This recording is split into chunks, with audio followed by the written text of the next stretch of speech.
নমস্কাৰ all of you আলিচাৰ Assam YouTube চেনেললৈ সকলোকে স্বাগতম জনাইছো। এইটো চেনেলত অসমৰ যিকোনো কম্পিটিটিভ এক্সামৰ বাবে ভিডিঅ'সমূহ লাভ কৰিব।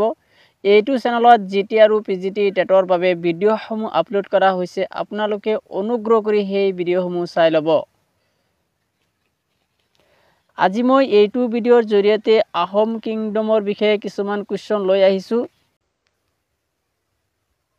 কোনজন আহোম ৰজাৰ শাসনকালত শংকৰদেৱে অসমৰ পৰা পলাই কোচ ৰজা নৰনাৰায়ণৰ ওচৰত আশ্ৰয় লৈছিল? যে কোনজন আহোম ৰজাৰ শাসনকালত শংকৰদেৱে অসমৰ পৰা পলাই কোচ ৰজা মহাৰাজ নৰনাৰায়ণৰ ওচৰত আশ্ৰয় লৈছিল?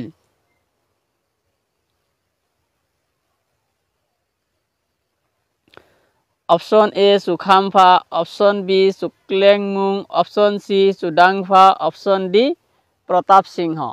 যে এই অপশ্যন কেইটাৰ ভিতৰত আমি যদি চাওঁ ৰাইট অপশ্যন হ'ব অপশ্যন নম্বৰ বি। কি আছিল? যে আহোম ৰজা চুক্লেংমুঙৰ শাসনকালত শংকৰদেৱে অসমৰ পৰা পলাই কোচ ৰজা মহাৰাজ নৰনাৰায়ণৰ ওচৰত আশ্ৰয় লৈছিল। অ'কে,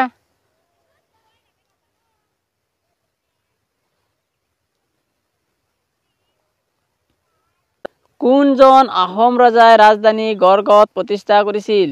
যে আহোমৰ কোনজন ৰজাই ৰাজধানী গড়গাঁৱত প্ৰতিষ্ঠা কৰিছিল? Option A Sukaphaa, option B Suklenmung, option C Sudangphaa, option D Pratap Singha. এই অপশ্যন কেইটাৰ ভিতৰত আমি যদি চাওঁ ৰাইট অপশ্যন হ'ব অপশ্যন নম্বৰ বি। যে চুক্লেংমুঙে কি কৰিছিল? ৰাজধানী গড়গাঁৱলৈ প্ৰতিষ্ঠা কৰিছিল। যে কোনজন আহোম ৰজাই ৰাজধানী গড়গাঁৱলৈ প্ৰতিষ্ঠা কৰিছিল? তেতিয়া আমি নিশ্চয় ক'ব পাৰিব লাগিব চুক্লেংমুঙে কি কৰিছিল? ৰাজধানী গড়গাঁৱলৈ প্ৰতিষ্ঠা কৰিছিল।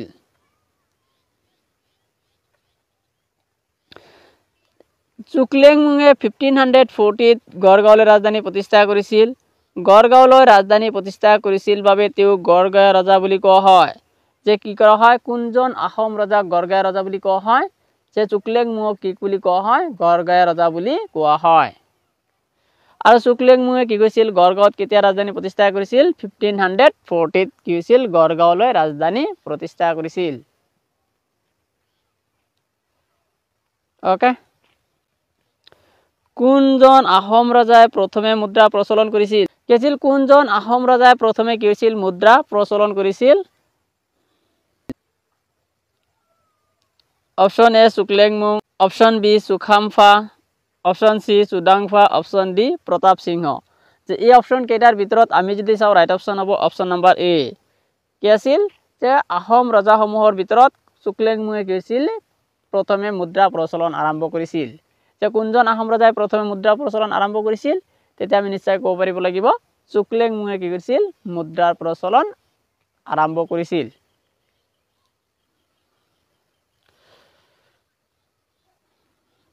আহোমসকলৰ প্ৰচলন কৰা মুদ্ৰা আছিল অক্টোগনাল। যে আহোমসকলে কি হৈছিল? যিটো মুদ্ৰা প্ৰচলন কৰিছিল সেই মুদ্ৰাটো কি আছিল? আঠকোণীয়া আছিল।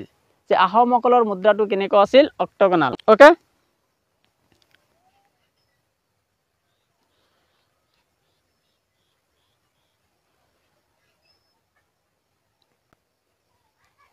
কোনজন আহোম ৰজাই গড়গাঁও টেংক আৰু নাগা আলি খন্দুৱাইছিল? যে কোনজন আহোম ৰজাই কি কৰিছিল? নাগা আলি আৰু গড়গাঁও টেংকটো খন্দুৱাইছিল?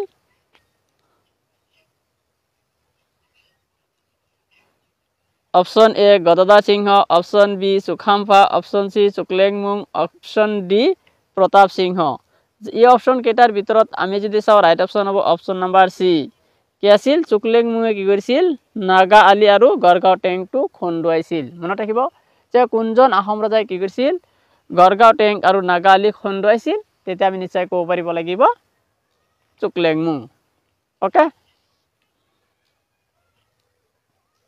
ফাৰ্ষ্ট আহোম কোচ ৱাৰ কোনজন আহোম ৰজাৰ শাসনকালত সংঘটিত হৈছিল?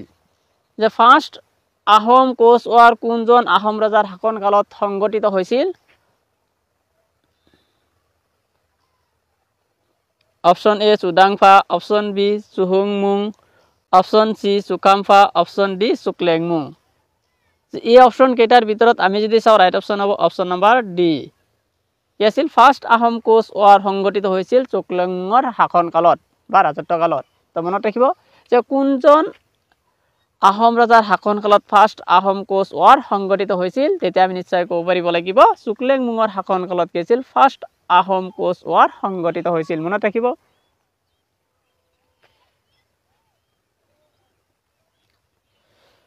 ফাৰ্ষ্ট আহোম কোচ ৱাৰ 1546 ত হৈছিল যে ফাৰ্ষ্ট আহোম কোচ ৱাৰ কেতিয়া সংগঠিত হৈছিল 1546 ত সংগঠিত হৈছিল এই যুদ্ধত আহোম সকলৰ জয়ী হৈছিল আৰু এই যুদ্ধটোত কোন সকলৰ জয়ী হৈছিল আহোম সকলৰ জয়ী হৈছিল যে মনত ৰাখিব যে ফাৰ্ষ্ট আহোম কোচ ৱাৰ কেতিয়া সংগঠিত হৈছিল 1546 ত সংগঠিত হৈছিল আৰু তেতিয়া আহোমৰ ৰজা কোন আছিল তেতিয়া আমি নিশ্চয় ক'ব পাৰিব লাগিব চুকলেংমুং আছিল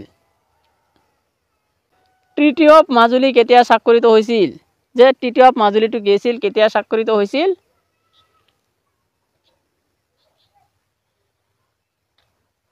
option A 1563 option B 1663 option C 1463 option D 1564 যে এই অপশন কেটাৰ ভিতৰত আমি যদি চাও ৰাইট অপশন হ'ব অপশন নাম্বাৰ এ কি আছিল ট্ৰিটি অফ মাজুলী কেতিয়া স্বাক্ষৰিত হৈছিল 1563 ত কি হৈছিল স্বাক্ষৰিত হৈছিল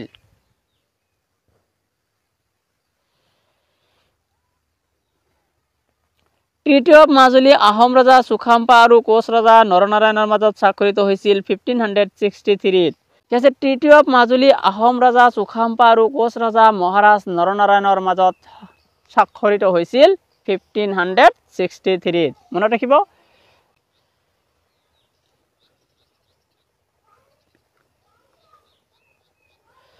আহোম ৰজাসকলৰ ভিতৰত আটাইতকৈ বেছি দিন শাসন কৰা ৰজা কোন আছিল আহোম ৰজাসকলৰ ভিতৰত আটাইতকৈ বেছি দিন শাসন কৰা ৰজাজন কোন আছিল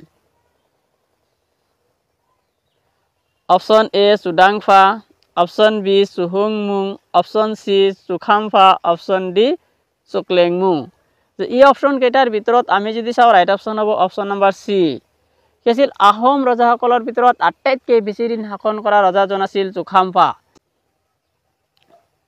চুখাম্পা কি বুলি কোৱা হয় খোৰা ৰজা বুলি কোৱা হয় চুখাম্পাক আমি কি বুলি কওঁ খোৰা ৰজা বুলি কওঁ চুখাম্পাই 1552 ৰ পৰা 1603 লৈ কি হৈছিল শাসন কৰিছিল আহোম ৰাজত্বকালত প্ৰায় 51 ইয়াৰ্স শাসন কৰিছিল তেওঁ আহোম ৰাজত্বকালত যে কোনজন আহোম ৰাজাই কি হৈছিল যে আহোমসকলৰ 600 বছৰীয়া শাসনকালত আটাইতকৈ বেছি দিন শাসন কৰিছিল তেতিয়া আমি নিশ্চয় ক'ব পাৰিব লাগিব চুখাম্পাই কি কৰিছিল আটাইতকৈ বেছি দিন শাসন কৰিছিল প্ৰায় 51 ইয়াৰ্স মনত ৰাখিব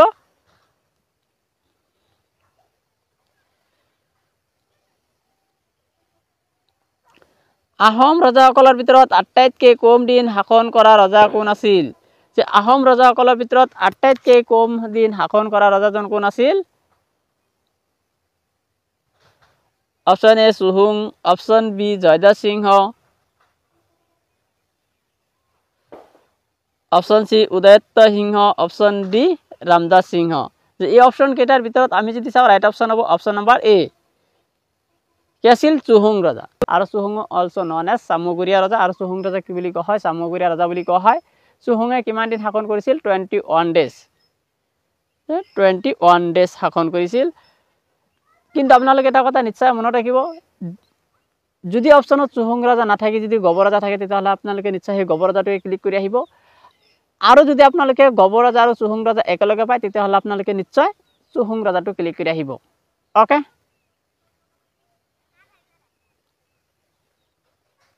চুখাম্পাৰ প্ৰধান সেনাপতি কোন আছিল option A Lachit Borphukan option B Atanu Borgohain option C Laluksola Borphukan option D Burha Gohain আইখেক এই অপশন কেইটাৰ ভিতৰত আমি যদি চাও ৰাইট অপশন হ'ব option number D Burha Gohain আইখেক যে চুখাম্পাৰ কি আছিল প্ৰধান সেনাপতি আছিল বুঢ়া গোহাঁই আইখেক মনত ৰাখিব যে চুখাম্পাৰ প্ৰধান সেনাপতি কোন আছিল বুঢ়া গোহাঁই আইখেক ওকে